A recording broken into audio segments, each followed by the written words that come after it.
হ্যাঁ, তো দেখে ফিরলাম আফরানি শো এর মুভি দম। এই মুভিটা নিয়ে কথা বলতে যাচ্ছি। সো এই মুভিটার যখন টিজার বা ট্রেলার রিলিজ হয়েছিল তখন এটা নিয়ে খুব আলোচনা সমালোচনা হচ্ছিল যে এই মুভিটা কি দ্য গোট লাইফ মুভির copy or somehow connected. The answer is no, of course no. এটা আমি টিজার ট্রেলারের রিয়াকশন যখন দিছিলাম তখনই বলছিলাম যে জাস্ট বিকজ যে মরুভূমিতে শুট হয়েছে বা মরুভূমির রিলেটেড কোন একটা স্টোরি, তার দ্যাট ডাজন্ট মিন যে দুইটা মুভি সেম স্টোরি। আকাশ পাতাল ডিফারেন্স। দুইটা কাইন্ড অফ বলা যায় দুইটা জনরার মুভি, মানে even not even close. Okay, by the way আমার প্ল্যান ছিল আজকে রাক্ষস মুভিটা দেখার, এন্ড আমি টিকিটও কাটছি, স্টার সিনেপ্লেক্সে গেছি। যাওয়ার পর মানে আমার টাকা কেটে নিছে ভাই, টাকা কেটে নিছে, বাট গিয়ে দেখি যে টিকিট নাই, বলে সার্ভারে সমস্যা হয়েছে এই সেই। আমার কোনো প্যারা নাই, কারণ আমার দেখা গেছে যাইতে আসতে খুব একটা বেশি টাইম লাগে না সিনেমা হলে। বাট এমন অনেকে থাকে বা এমন অনেক ফ্যামিলি থাকে যে দেখা গেছে বিশাল দূর দূরান্ত থেকে বিশাল একটা মানে প্রত্যেকটা মানুষের সময়ের মূল্য আছে তো ভাই, বা মানুষের লাইফের প্ল্যান থাকে। দেখা গেছে একটা ফ্যামিলি একটা প্ল্যান করছে, হয়তো বা অনেক দূর থেকে আসছে যে আজকে ফ্যামিলিরা সবাই মিলে একটা মুভি দেখবে, বাট কি টাকা কাটছে, সে তো যেহেতু টাকা কাটছে সে তো ভাবছে ঠিক আছে টিকিট তো কাটা হয়েছে তাইলে। বাট সিনেমা হলে এসে দেখা যায় টিকিট মানে টিকিট দেওয়া যাচ্ছে না বা সার্ভারে প্রবলেম, অ্যান্ড ইভেন তাদের কাস্টমার কেয়ারে ফোন দিয়েও পাওয়া যায় না। মানে খুব কি যে একটা অবস্থা, আর মানুষজন খুব হ্যাসেলের শিকার হয়েছে আর কি। ওকে, তো দম মুভিটা নিয়ে বলতেছিলাম। সো দম মুভির মানে এই কথাবার্তা যখন চলতেছিল টিজার ট্রেলার রিলিজ হওয়ার পরে দ্য গোট লাইফ মুভিটা নিয়ে ভাবলাম, মানে আমি এর আগে মুভিটা দেখি দ্য গোট লাইফ মুভিটা দেখি নাই, তারপর আমি গতকাল রাতে দেখলাম দ্য গোট লাইফ মুভি। আমি হচ্ছে দম মুভিটাতে ঢোকার আগে একটু জাস্ট একটু শর্টলি আমি দ্য গোট লাইফ মুভিটা সম্পর্কে বলে নেই। দ্য গোট লাইফ মুভিটা হচ্ছে একটা সার্ভাইভাল স্টোরি। এটা একটা মালায়ালাম স্টোরি যে একটা লোক, দুই ভাই, তারা হচ্ছে দেশের বাইরে কাজ করতে যায়, যেটা হয় ইউজুয়ালি মধ্যপ্রাচ্যে কাজ করতে যায়। মধ্যপ্রাচ্যেই তো আই থিঙ্ক ওইটা সম্ভবত সৌদি আরবের স্টোরি। সো সে সৌদি আরবে কাজ করতে যায়, তারপর হচ্ছে একটা মরুভূমিতে আটকা পড়ে। কেন আটকা পড়ে, কিভাবে আটকা পড়ে, ওটা জানার জন্য আপনাকে মুভিটা দেখতে হবে। অ্যান্ড ওইখান থেকে যে সে কিভাবে ব্যাক করে বা ব্যাক করতে পারে কিনা সেটা নিয়ে হচ্ছে দ্য গোট লাইফ মুভির স্টোরি। এটা আমার পার্সোনাল অপিনিয়ন যে কেউ যদি তার লাইফে দশটা না ধরেন পাঁচটা সে ইন্ডিয়ান মুভি দেখে, তার মধ্যে একটা দ্য গোট লাইফ দেখা উচিত। কারণ এটা ভাই অন্য জিনিস। দ্য গোট লাইফ মুভি অন্য জিনিস, এটা মুভি না। এটা যে কি দেখছি, ইভেন দেখার মাঝখানে আমি আর মানে কন্টিনিউ করতে পারতেছিলাম না যে একটা মানুষ সাফার করতেছে, মানে এত পেইন, মানে আমি নিজে ফিল করতে পারতেছিলাম যে ভাই একটা মানুষ সাফার করতেছে, সেটা আমি আরেকটা মানুষকে আমি কেমনে দেখি। এই লেভেলের সাফারিংস দেখানো হয়েছে দ্য গোট লাইফ মুভিতে। এটা আনওয়াচেবল, অসাধারণ একটা মুভি। আনওয়াচেবল আমি কোন অর্থে বলতেছি যে একটা মানুষ এত পেইন পাইতেছে, ওটা আমি কেমনে কন্টিনিউ করে দেখা। ধরেন আপনার লাইফের চিন্তা ভাবনা অন্যরকম করে দিতে পারে ওই মুভিটা। ওকে, তো দম মুভিটার ভেতরে ঢোকার আগে আই থিঙ্ক দম মুভিটা নিয়ে আরেকটা কথা একটু বলে ফেলা উচিত যে মানে এই মুভিতে কথার কথা আমি তো আস্তে আস্তে বলতেছি, ভালো খারাপের মিশেল দুইটাই বলতেছি, বাট এই মুভি নিয়ে যে আমি কমপ্লেন করবো, আমি ওই সাহসটাই করতে পারতেছি না। যে আমি মুভি ধরেন কথা কোনো অনেকগুলো প্রশ্ন আমার ভালো লাগে নাই, বাট ওই যে ভালো লাগে নাই ওইটা যে আমি বলবো, আমি এই সাহসটাই করতে পারতেছি না। এই জন্য যে এই মুভিটার যে অ্যাটেম্প্ট নিছে দেশের বাইরে গিয়ে এই মানে মধ্যপ্রাচ্যের বা মধ্য এশিয়ার কোনো একটা দেশে গিয়ে শুট করে বাংলা মুভি করা হয়েছে, এইটাই বিশাল ব্যাপার আমার মতে, আমার পার্সোনাল মতে এইটাই বিশাল ব্যাপার। কারণ হচ্ছে আমরা তো ভাই আমরা কাটপিসের জাতি, আমরা কাটপিসের মুভি দেখে অভ্যস্ত। 7-8 বছরের আগে হচ্ছে কাটপিসের মুভি দেখা হয়েছে। 7-8 বছর কি, রিসেন্টলিও মানে অনেক মুভিতে এরকম করা হয় যে ইন্ডিয়ান কোনো একটা মুভি বা হচ্ছে হলিউডের কোনো মুভির মাঝখানে এটা বাংলাদেশের মুভিতে দিয়ে দেয়। ধরেন কথা বাংলাদেশের মুভিতে কোনো একটা স্টোরি এরকম দেখাবে। আমি জাস্ট ধরেন র্যান্ডম এক্সাম্পল দিতেছি যে ঢাকা টু বোম্বে, মানে বাংলাদেশের কোনো একটা মুভিতে বোম্বের কোনো একটা কিছু একটা দেখানো হবে। সো পরে দেখা যায় যে হয় গ্রিন স্ক্রিন লাগাইছে পিছনে, অথবা হচ্ছে ইন্ডিয়ান কোনো মুভির মাঝখান থেকে 10-12 সেকেন্ড কেটে দিচ্ছে যে এই ড্রোন শটের কোনো একটা ফুটেজ কেটে দিয়ে বাংলা ছবিতে ঢুকাই দিচ্ছে যে এই হচ্ছে বোম্বে বা এই হচ্ছে বাইরের কোনো একটা কান্ট্রি, এইরকম দিয়ে আমরা চলে আসছি।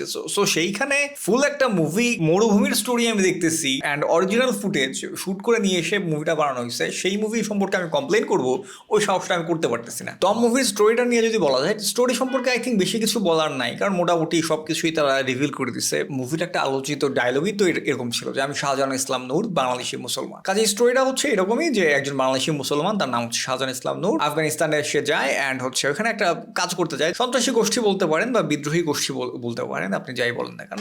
তো সেই গোষ্ঠীর কতিপয় লোকদের হাতে আটকা পড়ে, অ্যান্ড তাদের দাবি হচ্ছে এরকম, যেটা টিজার ট্রেলারে তারা বলে দিচ্ছে যে ওই টিমের কোন একজন লিডারকে হচ্ছে আমেরিকানরা ধরে নিয়ে গেছে বা আমেরিকানরা আটকে রেখেছে। তো তারা হচ্ছে নেগোশিয়েট করতে চায় যে আমাদের দলের প্রধানকে আপনারা ছেড়ে দেন, বিনিময়ে আমরা এই শাহজাহান ইসলাম নূরকে ছেড়ে দেবো। তো শাহজাহান ইসলাম নূর মূলত হচ্ছে একটা এনজিও কোম্পানিতে কাজ করতে যায় মধ্য আফগানিস্তানে। তো ওই বিদ্রোহী গোষ্ঠী মনে করে যে এই ওদের কোম্পানি হয়তো বা আমেরিকানদের সাথে কানেক্টেড সামহাউ। সো শাহজাহান ইসলাম নূরকে যদি আমরা ধরে আনি বা আটকে রাখি, আমরা বিনিময়ে হচ্ছে আমাদের লিডারের সাথে হচ্ছে বিনিময় করবো। সো তারা একটা পর্যায়ে তারা টাকাও দাবি করে যায়, আমাদেরকে যদি 1 কোটি আফগানি দেন তাহলে তাকে ছেড়ে দেবো। সো এই তথ্যগুলো সব টিজার ট্রেলারই ছিল। সো এটা নিয়ে হচ্ছে স্টোরি। তারপর হচ্ছে কাহিনী কিভাবে গড়ায়, শাহজাহান নূর ইসলাম কি আসলেই ফেরত আসতে পারে কিনা সেটা জানার জন্য আপনাকে মুভি দেখতে হবে। ওকে, বাট ওইদিকে আবার দ্য গোট লাইফ মুভিটা ছিল হচ্ছে মূলত সার্ভাইভাল স্টোরি, যে কিভাবে সার্ভাইভ করে থাকা যায়। এটাও কাইন্ড অফ হালকা কিছু কিছু জায়গায় সার্ভাইভাল স্টোরি বলা যায়, বাট নট ফুললি। এই গেল হচ্ছে মুভির স্টোরি। এবার যদি আমি মুভিটার সবার প্রথমে যে কথাটা বলতে হয়, অফকোর্স এটা আমার স্টোরির আগে বলা দরকার ছিল, সেটা হচ্ছে সিনেমাটোগ্রাফি। এটা আসলে নতুন করে বলার কিছু নয়। আমি টিজার ট্রেলার রিঅ্যাকশন যখন দিছিলাম, ওইটা নিয়ে যখন কথা বলছিলাম, দম মুভিটা একটা প্রিভিউ দিছিলাম, তখন আমি বলছিলাম যে এটার সিনেমাটোগ্রাফি আউটস্ট্যান্ডিং। অফকোর্স আউটস্ট্যান্ডিং হওয়ারই কথা। আগে হচ্ছে ভাই লোকেশন অ্যাকচুয়াল মানে মরুভূমিতে শুট করা হয়েছে, তো এটা দেখতেই একটা মানে চোখের শান্তি যে একটা বাংলাদেশের মুভিতে আমি অ্যাকচুয়াল ফুটেজ দেখতেছি, মরুভূমির, দেখতেই ভালো লাগতেছে। আর দুই হচ্ছে সিনেমাটোগ্রাফার দেশের বাইরের, উনি খুব সম্ভবত কাজাখস্তানের, ও বাই দ্য ওয়ে শুট সম্ভবত কাজাখস্তানে হয়েছে। অ্যান্ড বেশ কিছু স্পেশালি শেষের দিকে একটা শট ছিল খুবই চমৎকার, যেখানে হচ্ছে ধরেন একটা ড্রোন শট দেখানো হয়েছে, ফুল মরুভূমির একটা ভিউ দেখা গেছে, আউটস্ট্যান্ডিং একটা শট ছিল শেষের দিকে। তো মুভির স্টোরি হচ্ছে মোটামুটি মিশেল বলা যায় যে হচ্ছে ওই, তো ওইখানকার ওই মরুভূমির অনেক ফুটেজ আছে, আবার হচ্ছে ধরেন বাংলাদেশের অনেক ফুটেজ আছে, আবার হচ্ছে ওই আফগানিস্তানি কোনো একটা গ্রাম দেখতে কেমন, অ্যাকচুয়ালি কেমন, ওটা একটা মানে খুব চমৎকার একটা ফিল। সবচেয়ে চ্যালেঞ্জিং ব্যাপার আমার যেটা মনে হয়েছে, সেখানে হচ্ছে অনেক বাইরের দেশের মানে ফরেনার অভিনেতা অভিনেত্রী ছিল। আমি আই ডোন্ট নো যে এতজন ফরেনার অভিনেতা অভিনেত্রীদের কিভাবে কন্ট্রোল করা হয়েছে। ফরেনার বলতে আর কি তারা দেখাইছে যে তারা হচ্ছে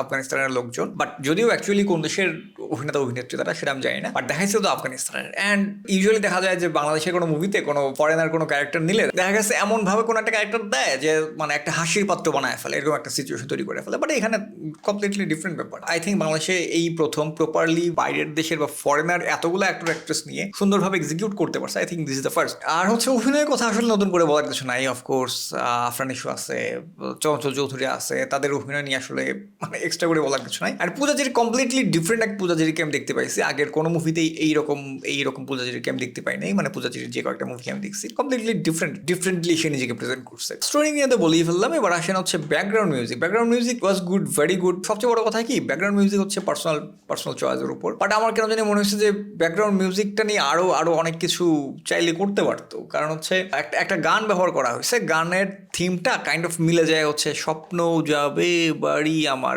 ওই গানটার সাথে মিলে যায়। সো এই টাইপের একটা গান থাকাতে অ্যান্ড ওই গানেরই বেশ কিছু মিউজিক ব্যবহার করাতে বারবার ফিল হইতেছিল যে আচ্ছা স্বপ্ন বাড়ি, আচ্ছা তাহলে তার মানে তো সে বাড়ি যাবে, মানে বারবার এই ফিলটা দিচ্ছিল, আচ্ছা তো সে বাড়ি যাবে। এই গানটার কারণেই হোক বা ওই মিউজিক্যাল ট্রিটমেন্টগুলোর কারণেই হোক, এই ফিলটা হচ্ছিল না যে যেটা কিনা আমি গোট লাইফের কথা বাদ দেন, বা এই টাইপের যারা হচ্ছে ধরেন আটকা পড়ে এই টাইপের স্টোরিগুলোতে, মানে এই টেনশন বিলটা খুব দরকার হয় যে এই বুঝি মাইরা ফেললো, এই বুঝি সে মানে সে কি আসলে যাইতে পারবে, এই ফিলটা আসলে খুব কম দিছে। আই থিঙ্ক এটা শুধুমাত্র মিউজিক্যাল ট্রিটমেন্টের কারণে। আচ্ছা এটা অবশ্য পার্সন ওয়াইজ ভ্যারিও করতে পারে, আই ডোন্ট নো। কারণ হচ্ছে বারবার দ্য গোট লাইফ চলে আসতে, ভাই আমি গোট লাইফ থেকে বেরিয়ে হইতে পারতেছি না।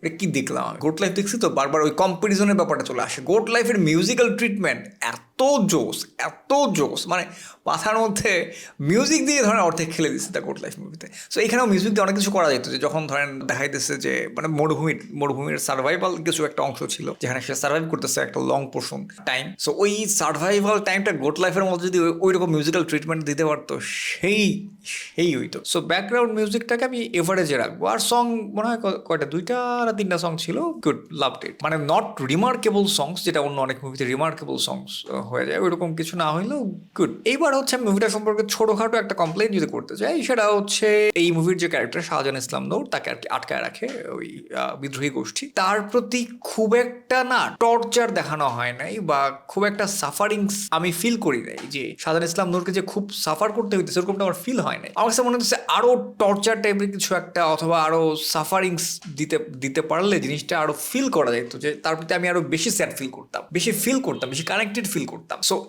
এই কানেকশনটা বাড়ানোর জন্য হইলেও ধরেন আরো ওই পোর্শনটাকে আরেকটু স্যাড কিছু একটা করার দরকার ছিল, যেটা হয়তো আরো বেশি ফিল করতে পারতাম। বাট এটা আসলে কমপ্লেনের মধ্যে পড়ে না। কেন পড়ে না আমি বলি, কারণ হচ্ছে ওইরকম একটা পরিবেশে গিয়ে, মরুভূমিতে গিয়ে আপনি শুট করে, আপনি ধরেন এরকম হইতে পারে যে তারা প্ল্যান করে গেছিল, কিন্তু ওইরকম প্রপারলি আউটকাম নিয়ে আসাটা আসলে খুবই টাফ অ্যান্ড খুবই চ্যালেঞ্জিং। সো আমি একদম পারফেকশনিস্ট বসে আমি চাইতেছি যে আমি পারফেক্ট কিছু একটা আমাকে বানায় আমাকে উপহার দিবে, ওটা আসলে এক্সপেক্ট করাটা বোকামি। কারণ মাত্র তো শুরু, দেখা গেছে পরবর্তীতে এই সেম টাইপেরই বা সেম প্রোডাকশনের বা সেম টিমের যদি নতুন মুভি আসে, তারা হয়তো আরো ভালো কিছু আমাদেরকে উপহার দিবে, কারণ হচ্ছে এই এই এক্সপিরিয়েন্স থেকে আমাদেরকে আরো ভালো কিছু হয়তো উপহার দিতে পারে। এইভাবেই তো কোনো একটা ইন্ডাস্ট্রি আস্তে আস্তে আস্তে এক্সপিরিয়েন্সড হয়। আমি একদম প্রথমবারই আমি একদম মাস্টারপিস কিছু একটা জায়গায় বসে থাকলে এটা তো হয় না আসলে। অ্যান্ড ওই দিক থেকে চিন্তা করলে খুবই চমৎকার একটা মুভি। আর এই মুভিটা সম্পর্কে আমি যদি হচ্ছে বেসিক একটা কথা বলতে চাই, সেটা হচ্ছে এই মুভিটার যে হিরো, মানে এই যে শাহজাহান ইসলাম নূর, সে এক্সট্রা অর্ডিনারি কোনো পার্সন না, সে খুবই সাদামাটা সাধারণ একজন মানুষ। এটাই হচ্ছে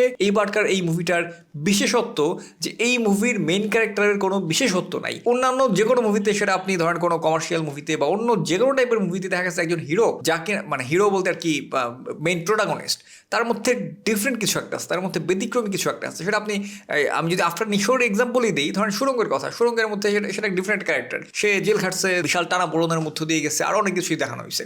অ্যান্ড ডিফারেন্ট একটা ক্যারেক্টার যেটা স্বাভাবিক না। আবার আপনার দাগি ক্যারেক্টারও সে একটা মার্ডার কেসের আসামি হয়েছে, সো ওইটাও একটু ডিফারেন্ট ব্যাপার থাকে। কিন্তু এইটাতে শাহজাহান ইসলাম নূর, তার মধ্যে ডিফারেন্ট কিছুই নেই, সে একজন নর্মাল সাদামাটা মানুষ, আপনার আমার মতো। তার জায়গায় আপনি হইতে পারতেন, আমিও হইতে পারতাম। ধরেন তার জায়গায় আপনি বা আমি আটকা পড়ছি, আপনি বা আমি কি করতে পারতাম? কিছুই করতে পারতাম না। Just as a normal human being যেভাবে প্রসেস যাচ্ছে ওইটার মধ্যে দিয়ে আমার যাওয়া লাগতো, ওইভাবেই আমার যাওয়া লাগতো। আমি ফাইট ব্যাক করতে পারবো না, আমি কিছুই করতে পারবো না, আমি কোনো just nothing.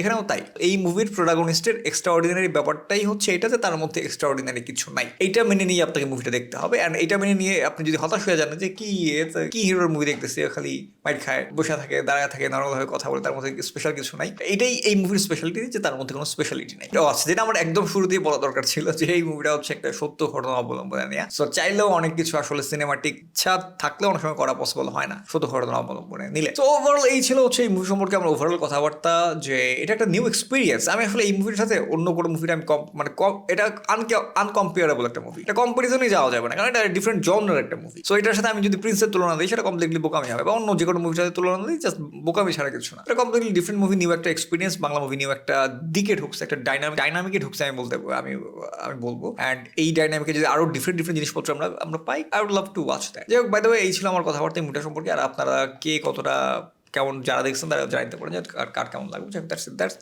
That's the review. Tata.